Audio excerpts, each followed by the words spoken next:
201 number. ক্লাসে শিক্ষক একটা সংখ্যা দিয়ে দিয়েছে ও এত একটি সংখ্যা এর যোগফল নির্ণয় করতে বললেন। একজন শিক্ষার্থী সে একটা বাইনারি সংখ্যা লিখলো, সে কত বেশি লিখলো, এটা হলো তার কোশ্চেন। তাইলে তোমার এই দুইটা প্রথমে যোগ করতে হবে, যোগ করার পরে এটার সাথে বিয়োগ করতে হবে, বিয়োগ করলেই কি একটা রেজাল্ট আসবে, যেটা হবে কি এই অঙ্কের উত্তর, তাই না? তো সেক্ষেত্রে তাহলে আমরা দেখি, প্রথম কথা, আমরা যদি বাইনারিতে যোগ বিয়োগ যাই কিছু করি না কেন, প্রথমে আমাদের কি করতে হবে, যে মানটা দেওয়া আছে ওটা দশমিক যুক্ত থাকলে দেখতে হবে দশমিকের পরে ঘর কয়টা আছে নাকি। আমরা একটু মুছে নিই। দেখো এখানে দশমিক ছিল আর এখানে দশমিক ছিল, ঘর কয়টা আছে, দুইটা, এখানেও আছে দুইটা, তার মানে আমার এখন আর যোগ বিয়োগ করতে কোনো সমস্যা নেই। সিম্পলভাবে আমি আমার ক্যালকুলেটরটা নিয়ে তারপরে প্রথম যে বাইনারি সংখ্যাটা আছে 1011, তারপরে দেখো দশমিক উঠবে না, দশমিক উঠানোর দরকার নেই, তারপরে আবার 1 আছে, 11 দিলাম, এরপরে আমরা যোগ চিহ্ন দিলাম, পরবর্তীটা দিল 1101, তারপরে হলো 10। এখন ধরো এখানে যদি একটা থাকতো, শুধু এক থাকতো, শূন্য যদি না থাকতো, আমাদের কিন্তু শূন্য দিতে হতো, ঠিক আছে? এটা মেলানোর জন্য, যেহেতু দশমিক উঠাইতে পারি না, পূর্ণ ভগ্নাংশ মেলানোর জন্য আমরা কিন্তু সেই ফর্মেটটা দশমিকের উপরে সমান রাখতে হয়, এটা একটু মাথায় রাখবা।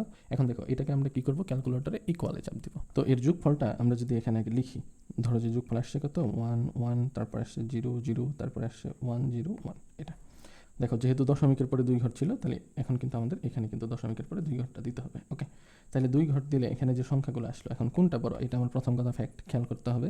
যদি এটা বড় হয় তাহলে এখান থেকে এটা বাদ দিতে হবে, আর যদি এটা বড় হয় তাহলে এখান থেকে এটা কিন্তু বাদ দিতে হবে। তাহলে আমরা এটা বুঝবো কিভাবে, তুমি যদি শর্টকাটে রেখে দশমিকে নাও তাহলে হয়তো বা বুঝতে পারো, আর যদি দেখো ক্যালকুলেটরে অনেকগুলো হিবিজিবি মান আসছে তাহলে সেক্ষেত্রেও কিন্তু তুমি খেয়াল করতে পারো।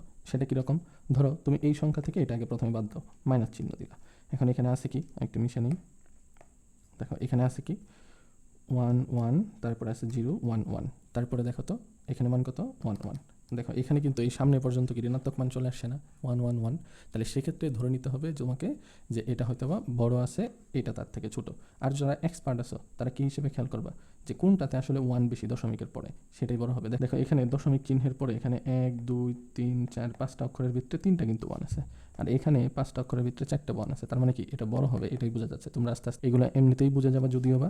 এখন তুমি কি করবা, তাহলে যেহেতু এটা ঋণাত্মক আসবে তখন তুমি এটা বাদ দিবা, এটা বাদ দিয়ে তখন তুমি কি করবা, এই মানটা লিখে দেন এটার থেকে তুমি এটা বাদ দিবা। সেটা কীভাবে, তাহলে 1 তারপরে যেহেতু দশমিক উঠবে না, দেওয়ার দরকার নেই, মাইনাস চিহ্ন দিয়ে এটা লিখে দিবা। ওকে, তাহলে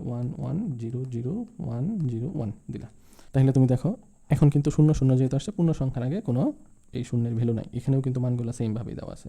তাহলে আমাদের মান কি আসলো, যদি আমরা 1010 এটার মানের 2 ঘর আগে দশমিক বসাই তাহলে সেক্ষেত্রে কি ক নাম্বারটা আসতেছে না উত্তর, তাহলে তুমি দেখো তো 3-এর ক নাম্বার কিন্তু উত্তর।